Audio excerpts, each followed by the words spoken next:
Hi friends, అందరికీ నమస్కారం. Welcome to my channel. Friends, ఈరోజు నేను మీకు రాయలసీమ స్పెషల్ టిఫిన్ బొరుగుల ఉగ్గాని లేదా మరమరాల ఉగ్గాని ఎలా తయారు చేసుకోవాలో చూపించబోతున్నాను. ఇది చాలా టేస్టీగా ఉండేటువంటి టిఫిన్. ఇది ఎలా తయారు చేసుకోవాలి, దీనికి కావాల్సిన పదార్థాలు చూసేద్దాం. ముందుగా ఒక బౌల్లో నేను మరమరాలని తీసుకున్నాను. తర్వాత ఆనియన్స్ని ఈ విధంగా పొడవుగా కట్ చేసుకొని పచ్చిమిర్చి టమోటా కూడా తీసుకున్నాను. సో టమోటా ఎక్కువ అవసరం లేదు, ఒక్క టమోటా వేసుకుంటే చాలు. సో అదేవిధంగా ఒక హాఫ్ కప్పు పుట్నాల పప్పుని తీసుకున్నాను. వీటిని పౌడర్ చేసి పెట్టుకోవాలి. సో ఇప్పుడు మనం బాండ్లీ పెట్టుకొని అందులోనికి ఒక 3 టేబుల్ స్పూన్లంతా ఆయిల్ వేసుకోవాలి. ఆయిల్ వేడెక్కిన తర్వాత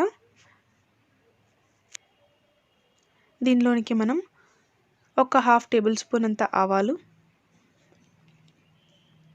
కొద్దిగా జీలకర్ర,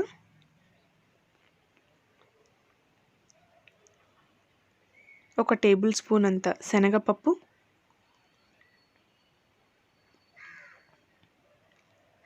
కొద్దిగా పల్లీలు, అలాగే కొద్దిగా కరివేపాకు. ఇవన్నీ వేసుకున్న తర్వాత వీటన్నింటినీ కొద్దిగా ఫ్రై చేసుకోవాలి.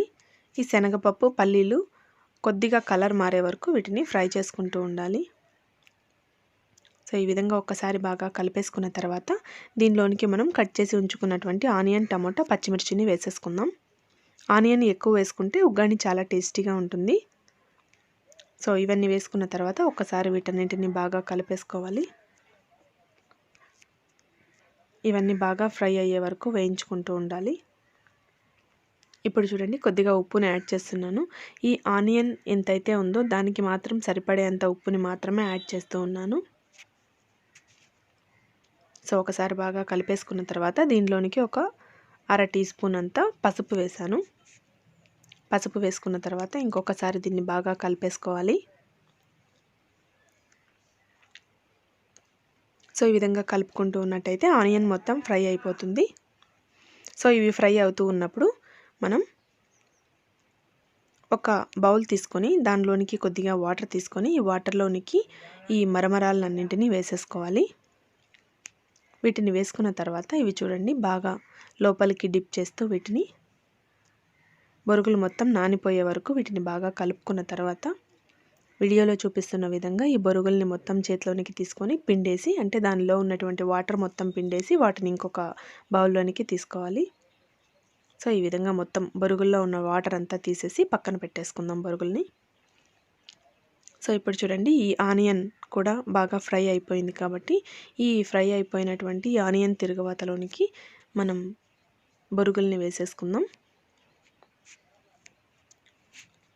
సో ఇవి వేసుకున్న తర్వాత కొద్దిగా ఉప్పు యాడ్ చేసుకోవాలి. అంటే మనం బొరుగులకి సరిపడా అంత ఉప్పుని మళ్ళీ యాడ్ చేసుకుంటున్నాం. సో ఈ ఉప్పు వేసేసుకున్న తర్వాత వీటన్నింటినీ ఒక్కసారి బాగా కలిపేసుకోవాలి. మనం వేసుకున్నటువంటి ఈ ఆనియన్ పోపు మొత్తం బొరుగులకి పట్టేలాగా ఒకసారి బాగా కలుపుకుంటూ, అదేవిధంగా పుట్నాల పప్పుని మనం పౌడర్ లాగా గ్రైండ్ చేసుకున్నాను కాబట్టి దాన్ని కూడా ఒక హాఫ్ కప్పు అంతా వేసుకుంటున్నాను. సో ఇది వేసుకోవడం వల్ల ఉగ్గానికి టేస్ట్ వస్తుంది కాబట్టి కొద్దిగా యాడ్ చేసుకున్నాను. సో ఈ యాడ్ చేసుకున్నటువంటి దీన్ని కూడా మనం ఒకసారి బాగా కలిపేసుకోవాలి. సో అంతే, ఒక్కసారి బాగా కలిపేసుకొని స్టవ్ ఆఫ్ చేసేసుకుంటే మనకి బొరుగుల ఉగ్గాని తయారైపోతుంది. సో ఈ విధంగా తయారైపోయినటువంటి బొరుగుల ఉగ్గానిని మనం ఒక ప్లేట్లోకి తీసేసుకున్నట్టయితే మనకి ఎంతో టేస్టీగా ఉండేటువంటి మరమరాల ఉగ్గాని తయారైపోతుంది. సో చూస్తున్నారు కదా, ఈ విధంగా తయారు చేసేసుకున్నట్టయితే చాలా ఈజీగా మనం ఒక బ్రేక్ఫాస్ట్ని ప్రిపేర్ చేసేసుకోవచ్చు. ఈ బొరుగుల ఉగ్గానిని మనం మిర్చి బజ్జీతో తిన్నట్టయితే చాలా టేస్టీగా ఉంటుంది. ఈ ఉగ్గాని మరియు బజ్జీ అనేటువంటిది చాలా ఫేమస్ అయినటువంటి రాయలసీమ టిఫిన్. సో నచ్చినట్టయితే మీరు కూడా ఇదే విధంగా ఉగ్గానిని ప్రిపేర్ చేసేసుకోవచ్చు. సో అదేవిధంగా ఈ వీడియో కనుక మీకు నచ్చినట్టయితే ఈ వీడియోని లైక్ చేయండి, షేర్ చేయండి అండ్ సబ్స్క్రైబ్ చేయడం మాత్రం మర్చిపోకండి. And thanks for watching my videos. Bye.